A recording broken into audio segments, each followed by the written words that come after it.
चलिए गाइस बात करते हैं Paras defence and space technology limited की। अभी एक नहीं बल्कि 3 बड़ी खबर निकल के सामने आ रही हैं, जो तुमको ऊपर से लेकर नीचे तक पूरा हिलाकर रख देंगी। साथ में ये जो खबर हैं तीनों, ये खबर तुमको ये भी क्लियर कर देंगी कि अब आगे पारस डिफेंस के अंदर क्या होने वाला है, कौन-कौन सी वो बातें हैं जो इन्वेस्टर्स को अब ध्यान में रखकर चलनी है और अब हमें और कितनी तेजी देखने को मिलेगी, इसके ऊपर भी आपको इस खबर में पूरा आइडिया लग जाएगा। 3 महत्वपूर्ण खबर में से जो पहली खबर निकल के सामने आ रही है, वो आप बहुत अच्छे से जानते हैं। इस कंपनी की अगर आप फेस वैल्यू देखिए, 5 रुपए के आसपास हो गई है।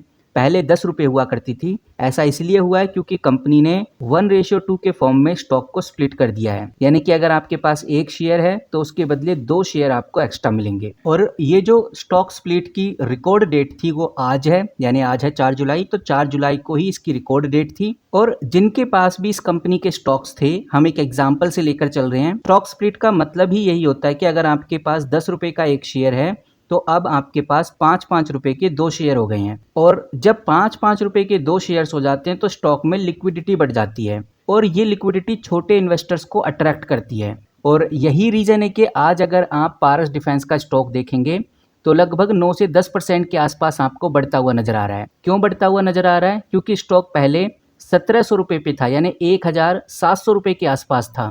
अब ये स्टॉक 2 पार्ट्स में डिवाइड हो गया है, तो 1700 का अगर आधा करते हैं तो 933 रुपए के आसपास हमें देखने को मिलता है। तो एक स्टॉक 2 पार्ट्स में डिवाइड हो गया है। तो यहाँ पर ये जो आपको डाउनफॉल देखने को मिल रहा है, ये डाउनफॉल नहीं है, ये स्टॉक स्प्लिट है। और इसी चीज के चलते हुए आज के दिन लगभग 10% की ग्रोथ आपको पारस डिफेंस में देखने को मिल रही है। यहाँ पर कुछ महत्वपूर्ण पॉइंट ये आ जाता है, जो इन्वेस्टर पहले से ही पारस डिफेंस में इन्वेस्टेड हैं, उनके पास 1 शेयर के बदले 2 शेयर हो गए हैं। क्वेश्चन ये आता है, क्या ये शेयर हमारे डीमेट अकाउंट में सीधे आ जाएंगे या हमें कुछ करना पड़ेगा? तो आपको बताना चाहूंगा, ये जो प्रोसेस होता है ये ऑटोमेटिक होता है और आपके डीमेट अकाउंट में ये शेयर अपने आप रिफ्लेक्ट होने लगेंगे। आपको इसके लिए कुछ करने की जरूरत नहीं है। और स्टॉक स्प्लिट का सबसे बड़ा फायदा ये है कि शेयर की जो लिक्विडिटी है वो बढ़ जाती है, क्योंकि जब स्टॉक का प्राइस कम होता है तो छोटे इन्वेस्टर्स के लिए स्टॉक खरीदना आसान हो जाता है। तो एक और बड़ा क्वेश्चन राइज होता है, जो पहले से ही इन्वेस्टेड हैं, जिनको एग्जिस्टिंग शेयर होल्डर्स बोलते हैं, क्या स्टॉक का स्प्लिट होना उनके लिए फायदेमंद होता है? तो गाइज बिल्कुल, स्टॉक का स्प्लिट होना एग्जिस्टिंग शेयर होल्डर्स के लिए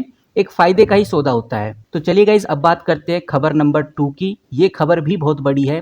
यहाँ पर आप देखेंगे तो मैंने मिंट का एक आर्टिकल खोला हुआ है और आप डेट चेक करेंगे तो 3 जुलाई का ये आर्टिकल है, आज है 4 जुलाई। इसका इम्पैक्ट हमें 7-8 जुलाई तक देखने को मिलेगा। अब 2 दिन मार्केट क्लोज रहेगी सैटरडे और संडे की वजह से। तो कहने का मतलब ये है कि ये खबर काफ़ी इंपॉर्टेंट है। और यहाँ पर आप देखेंगे तो ये हेडलाइन में बहुत क्लियर नजर आएगा कि डिफेंस सेक्टर को लेकर ही बड़ी खबर आ रही है। अब डिफेंस सेक्टर को लेकर बड़ी खबर ये है कि इंडिया और यूएस के बीच में एक 10 साल का डिफेंस फ्रेमवर्क एग्रीमेंट फाइनलाइज होने वाला है।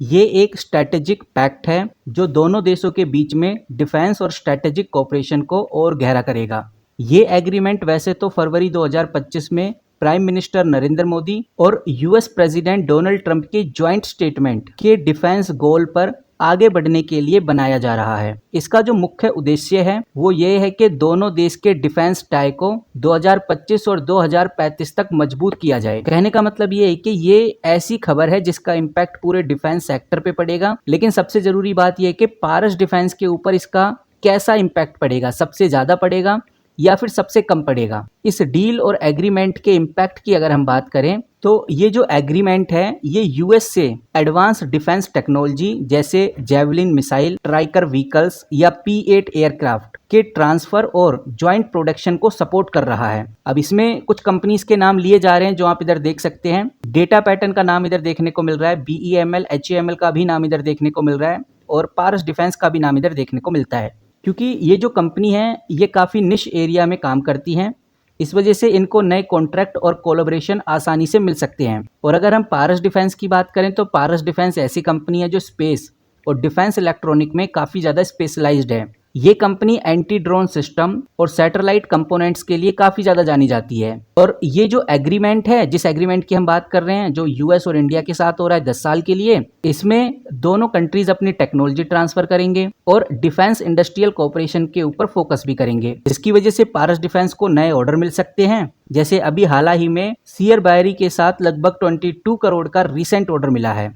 बट मैं आपको बताना चाहूँगा, जो मैंने अभी आपके सामने न्यूज़ रखी है कि भाई इंडिया और यूएस के बीच में जो एग्रीमेंट साइन हुए हैं 10 साल के जो एग्रीमेंट साइन हुए हैं, इसमें जो पारस डिफेंस के ऊपर जो इम्पैक्ट पड़ेगा वो काफ़ी मॉडरेट पड़ेगा। लेकिन जो सबसे ज़्यादा इम्पैक्ट पड़ेगा वो HAL और BEL के ऊपर पड़ेगा, क्योंकि जो पारस डिफेंस है वो फोकस निश सेगमेंट में ही काम कर रही है, जैसे एंटी ड्रोन टेक्नोलॉजी और ऑप्टिक्स के ऊपर ही काम कर रही है। और ये जो काम है ये इस एग्रीमेंट के बोर्ड स्कोप में बहुत छोटा सा हिस्सा है। फिर भी पारस डिफेंस के लिए नए कॉन्ट्रैक्ट्स और जो टेक कोलैबोरेशन है, इनके लिए जो रास्ते हैं काफ़ी ज़्यादा खुल जाएंगे इस एग्रीमेंट के बाद। तो तीसरी बड़ी खबर यही है कि जो पारस डिफेंस की एक सब्सिडरी कंपनी है, जो आप इधर देख सकते हैं 2 जुलाई की ये अपडेट है।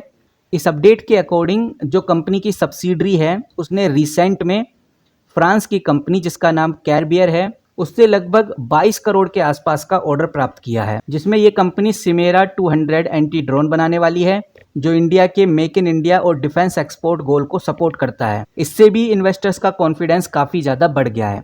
कहने का मतलब ये है कि ये जो 3 खबर मैंने आपके सामने रखी, ये तीनों खबर ओवरऑल पारस डिफेंस के अंदर तेजी लेके आ रही हैं। और अगर हम कंक्लूजन पे आएँ, सिंपल मोटा मोटी बातों पे आएँ, तो कंपनी के इन्वेस्टर्स के लिए तीनों खबर बहुत इंपॉर्टेंट हैं। पहला स्टॉक स्प्लिट, दूसरा इंडिया और US डिफेंस एग्रीमेंट, तीसरा कंपनी की जो सब्सिडरी है उसके द्वारा बड़ा ऑर्डर मिलना। ये तीनों बातें मिलकर स्ट्रॉन्ग बुलिश सेगमेंट क्रिएट कर रही हैं, जिसकी वजह से पारस डिफेंस आज हमें काफ़ी तेजी से बढ़ता हुआ नजर आ रहा है। लगभग 10% के आसपास स्टॉक बढ़ चुका है। जब मैं वीडियो शूट कर रहा हूं तो 10% बढ़ चुका है, क्योंकि हर कोई जानता है कि स्टॉक स्प्लिट होने से लिक्विडिटी बढ़ जाती है और रिटेल इन्वेस्टर्स का जो इंटरेस्ट है वो भी बढ़ जाता है। वहीं इंडिया और US के पैक्ट से, एग्रीमेंट से लॉन्ग टर्म में कॉन्ट्रैक्ट मिलने की संभावना है। टैग कोलैबोरेशन का बड़ा मौका पारस डिफेंस के हाथ में लग चुका है। और जो ये पारस डिफेंस की सब्सिडरी है, इसके द्वारा जो ये कॉन्ट्रैक्ट मिला है, ये साफ इशारा करता है कि पारस डिफेंस शॉर्ट टर्म में तेजी दिखा रहा है और आगे भी स्टॉक शॉर्ट टर्म में तेजी दिखा सकता है। और लॉन्ग टर्म में भी काफ़ी अच्छा खासा पोटेंशियल है, लेकिन लॉन्ग टर्म में अगर आप HAL BEL से कंपेयर करें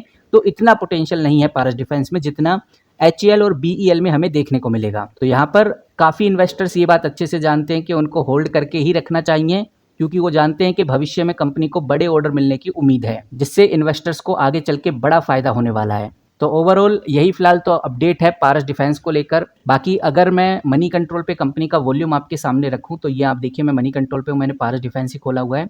मैं सबसे नीचे चलता हूं, यहाँ पर आप देखिए पहले के दिनों के हिसाब से वॉल्यूम काफ़ी तेज है। 10 लाख के आसपास का वॉल्यूम ट्रेड होता था, आज 51 लाख का वॉल्यूम ट्रेड हो चुका है।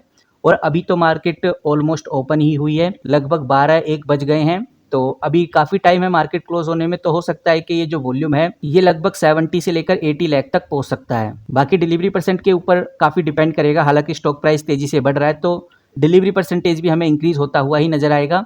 देखते हैं कि आगे क्या सिनेरियो क्रिएट होता है। फिलहाल इस वीडियो में जो मोटा मोटी बातें थी, जो इंपॉर्टेंट बातें थी, जो तुम्हें पता होनी ही चाहिए थी, वो सारी मैंने कवर कर दी हैं। और पारस डिफेंस को ही क्यों आज मैंने लिस्ट में चुना है, इसके पीछे का बड़ा रीज़न ये है कि हमारे इस चैनल पे आपको मोस्ट एक्टिव स्टॉक दिखाई देंगे, जो भी आज के दिन काफ़ी ज़्यादा चर्चा में है, उन स्टॉक्स की बात की जाती है।